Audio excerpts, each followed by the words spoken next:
Just haven't heard it. Yeah.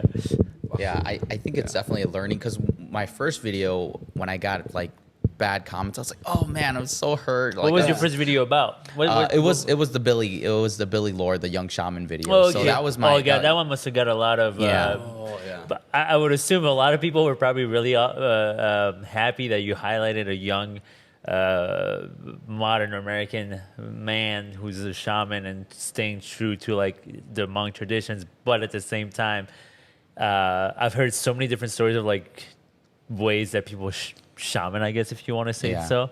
And I would just assume people are like, oh, that's, just they're gonna, this is the way they've seen Right. shamans for Right. them. Yeah. So what are some of the feedbacks that Yeah. you got that, unless you don't want to No, it's blast the person?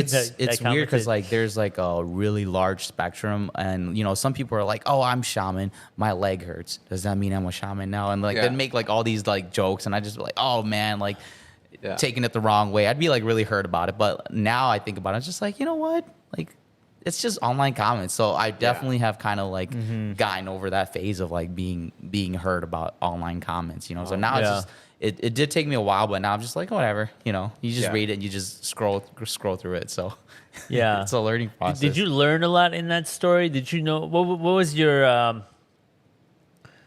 your base knowledge of shamanism before that? Yeah. So my base knowledge was very like basic. Yeah. My grandpa's a shaman, but Okay, I okay. never had a conversation with them. I don't know what it is about like OGs, but like whenever you ask them a question, they'll kind of like beat around the bush, Yeah. or like they won't ever answer you directly. Like there's been many times when I asked my grandpa, I was like, so why do you guys do this? And he's just like, la la la la, la, and like beat around the bush and like Yeah. never give me a direct answer. So like my knowledge of like shamanism was like super basic. Yeah. But the thing with Billy is like whenever I asked him a question, like he would like break it down in a language that like I would understand it as like a young Hmong American. So I learned a lot from him, and I had like so many questions about like the whole shamanism thing, and he just explained it in a way where it was easy for me to understand, and like he would answer it directly too. Yeah. So like one of the questions I asked him was like, how do you even know like you're a legit shaman? Like what if you just are like sick, like Yeah. how do you even know? And he's like, well, there's a test, you take the test, and if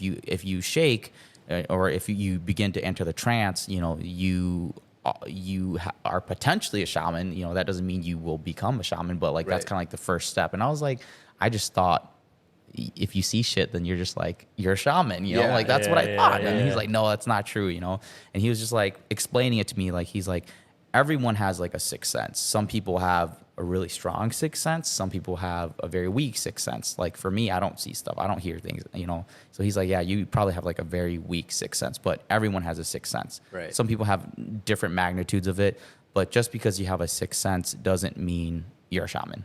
Yeah. Right. And so I was like, wow, okay, all right. So next time someone tells me they see stuff, I'm not, and they're a shaman, like don't pay really much attention to Right. it. So I learned quite a bit to it. Well, that's so Yeah. huge, just because like a big cultural conversation right now is like kind of the loss of like culture and like the loss of like these traditions.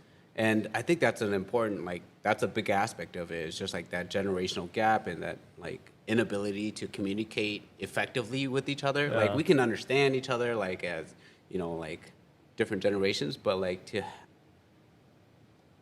to be able to kind of speak in a way where like it does fully answer my question, like that's so important. And I think you like capturing that is so big too, just because like I'm pretty sure like a lot of people feel that way. Like I definitely feel that way. I still don't know too much about shamanism or even like a lot of like Hmong history, so like I think like you capturing that and being able to kind of share that on a public platform is huge, and so that's pretty fucking sweet. It's needed. I mean, I'm I truly do appreciate what you're doing because you're just sharing stuff that needs to get documented too. Like if no one documents it, then it just becomes like the old times. They're just stories that are told back and forth.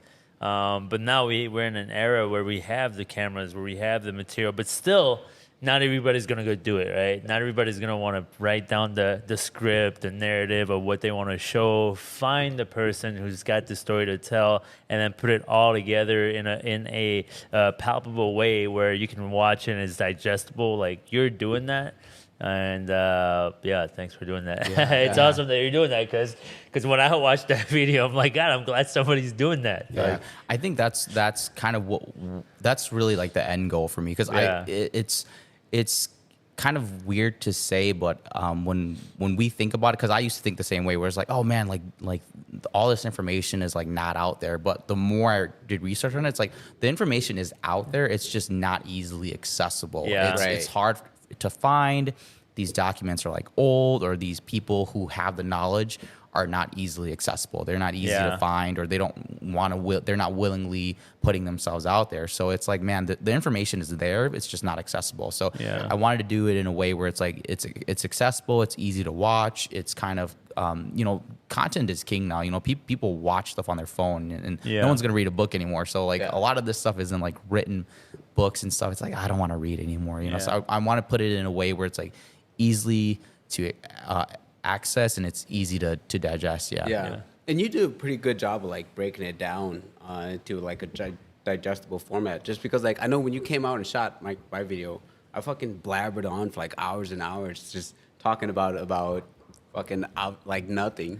And you were able to kind of whittle that down into like, all right, so this is what's important. This is what I want to show, and this is kind of what he told me he wanted to show. So that is truly a skill. Like, and as I'm editing more and more clips for this podcast, like I'm realizing like this is not fucking easy. Like editing a 1 minute clip is taking me like hours. The ability to choose the words that are the most impactful in the shortest amount of time is definitely something that you have to, I assume, probably have to listen a few times to be like, do these words actually shift anything? Do they actually shift your soul? Do they do anything? Right. Like I'm thank you for doing the clips, and because I don't want to go through listening to all of I love our conversations, but I don't want to listen to it a million times over. Dude, but it is rough. But that is the key. And like same thing, I watched a video. He shared it with me right away when you were done editing yours and you put it public, and I watched and yeah, because it was only like a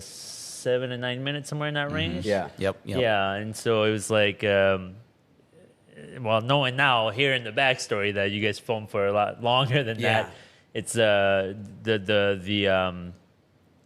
words that he spoke. You definitely chose the right ones to paint the picture that he wanted to convey. That probably he didn't even know how to convey it. He was conveying his story, but then you're shaping it in a 9-minute narrative, and I got the gist of it. I mean, I knew you already, but I got the gist of it, So And do you feel like that's kind of like the ideal, like time, like that 7-10 minutes? Is that kind of where our attention spans are like, for these days? Yeah, that's kind of the sweet spot that I want to stay in, is kind of within that, like 5 to 10 minute. But I definitely want to, and this is kind of in the works in the future, but I kind of want to explore kind of more of like a longer form documentary. There are some topics that you just can't do in 10 minutes, and it's super difficult to do. And so I do want to explore that, but that'll be later along the lines. But I do definitely feel that 5 to 10 minutes, perfect. Yeah, that's a sweet spot. So do you have a favorite project that you've worked on? Oh man. You don't have to say just his name. Yeah. Exclude mine. I I know how much you absolutely loved coming out to the farm, sweating out there. I loved it. I thought the farm was great. I think my favorite one so far that I've done is on the Hmong funeral prices. Yeah, I think that that's was huge. Yeah, I think that's definitely. Wait, where do I find your videos? First of all, because I feel like I didn't watch that one, and I'd like to watch that one. Where does one go to see your videos? Right. So we live mainly on YouTube and Facebook. So that's kind of our two platforms that we use the most. We're on Instagram, probably not as much as I would like to be. So I got to get better at that. But mainly Facebook and YouTube. So all of our videos are on Facebook and YouTube. Yeah. Yeah. But that Hmong funeral one is like huge, right? Like, it's such like a hot topic.